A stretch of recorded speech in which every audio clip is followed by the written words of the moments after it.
Hello ನಮಸ್ಕಾರ ಎಲ್ರಿಗೂ. ನಾನು ಸಿಂಧು. ಇವತ್ತಿನ ರೆಸಿಪಿ ಶುರು ಮಾಡೋಣ. ಇವತ್ತು ತುಂಬಾ ಸಿಂಪಲ್ಲಾಗಿ ಬ್ಯಾಚುಲರ್ಸ್ ಕೂಡ ಮಾಡಿಕೊಂಡು ತಿನ್ನುವಂಥ ಚಿಕನ್ ಬಿರಿಯಾನಿ ತುಂಬಾ ಈಸಿಯಾಗಿರುತ್ತೆ. ತುಂಬ ಸಿಂಪಲ್ ವಸ್ತುಗಳನ್ನು ಯೂಸ್ ಮಾಡಿ ಮಾಡುವಂಥದ್ದು. ಇದಕ್ಕೆ ಬೇಕಾಗಿರುವಂಥದ್ದು ಖಾರಕ್ಕೆ ತಕ್ಕಷ್ಟು ಹಸಿಮೆಣಸಿನ್ಕಾಯಿ, ಧನಿಯಾ, ಅರಿಶಿನ ಪುಡಿ, ಚಕ್ಕೆ, ಲವಂಗ ಮತ್ತು ಮೆಣಸು ರುಬ್ಕೊಳ್ಳೋದಕ್ಕೆ, ಮತ್ತು ಅದರ ಜೊತೆಗೆ ಪುದೀನ, ಕೊತ್ತಂಬರಿ, ಒಂದು ಅರ್ಧ ಈರುಳ್ಳಿ ಕಟ್ ಮಾಡಿ ಇಟ್ಕೊಳ್ಳೋದು. ಇದಿಷ್ಟನ್ನು ಹಾಕ್ಕೊಂಡು ಇವಾಗ ರುಬ್ಕೊಂಬರ್ಬೇಕು. ನೋಡಿ ರುಬ್ಬಾಗಿದೆ. ಶುರು ಮಾಡೋಣ. ಒಂದು ಪಾತ್ರೆಗೆ ಎಣ್ಣೆ ಹಾಕ್ಕೊಂಡಿದ್ದೀನಿ. ಎಣ್ಣೆ ಬಿಸಿ ಆದಮೇಲೆ ಅದಕ್ಕೆ ಪಲಾವ್ ಎಲೆ, ಒಂದು 4 ಕಾಳು ಮೆಣಸು ಮತ್ತು 2 ಏಲಕ್ಕಿ ಒಗ್ಗರಣೆ ಹಾಕ್ಕೋತಾ ಇದ್ದೀನಿ. ಇದಿಷ್ಟನ್ನು ಹಾಕ್ಕೊಂಡು ಸ್ವಲ್ಪ ಲೋ ಫ್ಲೇಮಲ್ಲಿ ಇಟ್ಕೊಂಡು ಇದನ್ನು ಬಾಡಿಸ್ಕೋಬೇಕು. ಇದಾದಮೇಲೆ ಒಂದು ಸಣ್ಣ ಈರುಳ್ಳಿನ ಕಟ್ ಮಾಡ್ಕೊಂಡು ಇಟ್ಕೊಂಡಿದ್ದೆ, ಅದನ್ನು ಹಾಕೋತಾ ಇದ್ದೀನಿ. ಈರುಳ್ಳಿ ಸ್ವಲ್ಪ ಬಾಡಬೇಕು, ಕಂದು ಬಣ್ಣಕ್ಕೆ ಬರಬೇಕು. ಅಲ್ಲಿವರೆಗೂ ಮೀಡಿಯಮ್ ಫ್ಲೇಮಲ್ಲಿ ಇಟ್ಕೊಂಡು ಬಾಡಿಸ್ಕೋಬೇಕು. ನಂತರ ಶುಂಠಿ ಬೆಳ್ಳುಳ್ಳಿ ಪೇಸ್ಟು 1.5 ಟೇಬಲ್ ಸ್ಪೂನಷ್ಟು ಹಾಕ್ಕೊಂಡಿದ್ದೀನಿ. ಇದನ್ನು ನೀಟಾಗಿ ಸ್ವಲ್ಪ ಸ್ಮೆಲ್ ಹೋಗೋವರೆಗೆ ಲೋ ಫ್ಲೇಮಲ್ಲಿ ಇಟ್ಕೊಂಡು ಫ್ರೈ ಮಾಡ್ಕೋಬೇಕು. ನಂತರ ನಾವು ರುಬ್ಬಿಟ್ಕೊಂಡಿದ್ವಲ್ಲ ಮೊದಲೇ ಮಸಾಲೆ, ಅದನ್ನು ಕೂಡ ಹಾಕೋತಾ ಇದ್ದೀನಿ. ನೋಡಿ ಇದನ್ನು ಸ್ವಲ್ಪ ಹಸಿ ವಾಸನೆ ಹೋಗೋವರೆಗೆ ಫ್ರೈ ಮಾಡ್ಕೊಳ್ಳಿ. ಇವಾಗ ಹಸಿ ವಾಸನೆ ಎಲ್ಲ ಹೋಗಿದೆ. ಈಗ ಆದಮೇಲೆ ಇದಕ್ಕೆ ಚೆನ್ನಾಗಿ ತೊಳೆದಿಟ್ಕೊಂಡಿರುವಂಥ ಒಂದು ಅರ್ಧ kg ಚಿಕನ್ನ ನಾನಿಲ್ಲಿ ಸೇರಿಸ್ಕೊತಾ ಇದ್ದೀನಿ. ಇದನ್ನೆಲ್ಲ ಚಿಕನ್ನೆಲ್ಲ ಹಾಕಿದ್ಮೇಲೆ ಒಂದು 2 ನಿಮಿಷ ಇದನ್ನು ನೀಟಾಗಿ ಮಸಾಲೆ ಹಿಡಿಯೋವರೆಗೆ ತಿರುಗಿಸ್ಕೋಬೇಕು.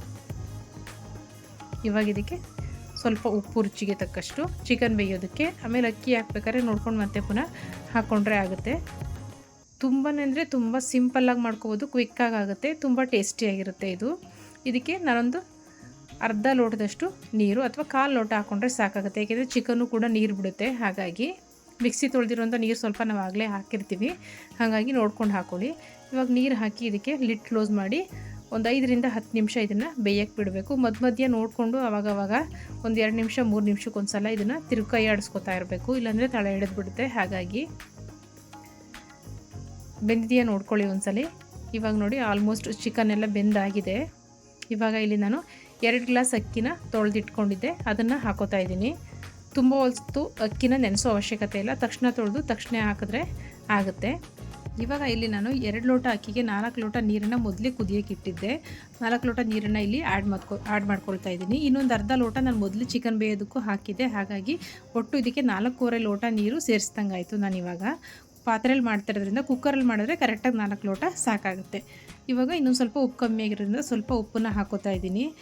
ಒಂದ್ಸಲ ನೀಟಾಗಿ ಎಲ್ಲ ಮಿಕ್ಸ್ ಮಾಡಿ ಇದನ್ನು ಲಿಡ್ ಕ್ಲೋಸ್ ಮಾಡಿ ಒಂದು 5ರಿಂದ 6 ನಿಮಿಷ ಇದನ್ನು ಮೀಡಿಯಮ್ ಫ್ಲೇಮಲ್ಲಿ ಬೇಯಕ್ಕೆ ಬಿಡಬೇಕು. ಒಂದು 2 ನಿಮಿಷ 3 ನಿಮಿಷಕ್ಕೆ ಒಂದೊಂದ್ಸಲಿ ಅವಾಗಲೇ ನೋಡ್ಕೊಂಡು ತಿರುಗಿಸ್ಕೋಬೇಕು.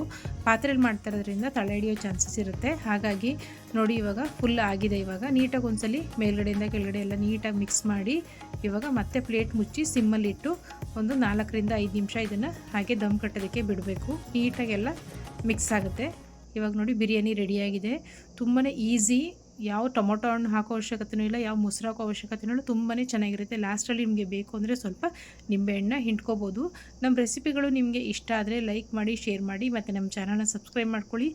ಈ ಚಿಕನ್ ಬಿರಿಯಾನಿ ತುಂಬಾ ಟೇಸ್ಟಾಗಿರುತ್ತೆ. ಬ್ಯಾಚುಲರ್ಸ್ಗಂತೂ ತುಂಬ ಕ್ವಿಕ್ಕಾಗಿ ಮಾಡಿಕೊಂಡು ತಿನ್ಬೋದಾದಂತಹ ಚಿಕನ್ ಬಿರಿಯಾನಿ ತುಂಬಾ ಚೆನ್ನಾಗಿರುತ್ತೆ. ನೀವು ಒಂದು ಸಲ ಟ್ರೈ ಮಾಡಿ ಮತ್ತು ಹೇಗಿತ್ತು ಅಂತ ನಮಗೆ ಕಮೆಂಟ್ಸಲ್ಲಿ ತಿಳಿಸಿ.